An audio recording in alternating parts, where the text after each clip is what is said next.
Panginoon, please bless and protect my family. Panginoon, maraming salamat sa mga bagong blessings na hatid ng araw na ito. Alam ko, Lord, na marami ka na namang pagpapala na ibibigay sa akin, tulad na lang ng nagising ako sa araw na ito. Ito pa lang, alam kong may plano ka pa para sa akin. At alam ko, Lord, na lahat ng plano mo, lahat ng bagay na gusto mong gawin sa buhay ko, ikakaganda ng aking buhay. Ikaka-level up ng aking araw-araw.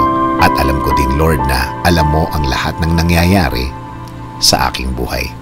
Alam ko din na bahagi ng blessings mo sa akin ay ang pag-aalaga mo sa akin.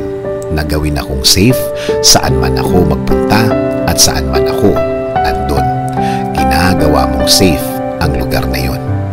At alam ko, Lord, na since ikaw ang nangunguna ng aking buhay, alam kong patuloy mo akong i-guide sa mga darating na araw at panahon at sa lahat ng aking gagawin sa mga susunod na araw, linggo, at mga taon na darating sa aking buhay.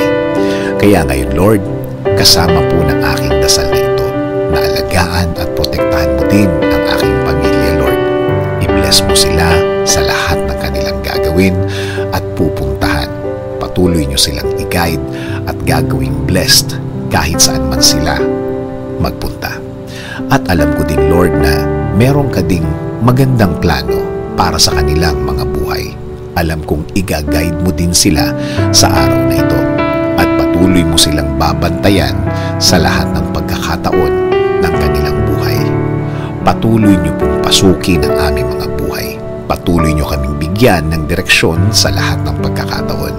Ilagay niyo po sa aming mga buhay ang mga tamang opportunity sa aming mga daan.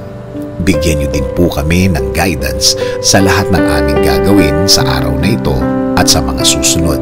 Mga gagawin na nakaayon sa inyong plano, Lord, para maging pleasing po sa inyo ang aming buhay. Gawin niyo rin pong ligtas ang mga biyahe na gagawin namin sa araw na ito. Ilayo niyo po kami sa mga masasamang pangyayari na pwede naming ikapahamak. Ilayo niyo rin po kami sa mga taong gumagawa at nagpaplano palagi ng masama sa kanilang mga kapwa. Huwag niyo pong hayaan na matupad ang masamang nasa isip nila. Lord, kayo na din po ang bahala sa aming bayan. Ilayo niyo ang aming bayan sa kahit na anumang sakuna. Paunlarin niyo po ang bansang Pilipinas at lagi niyo pong gawing safe ang lahat ng Pilipino sa mundo.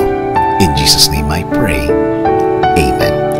Sabi nga sa Psalm 32:8, I will instruct you and teach you in the way you should go.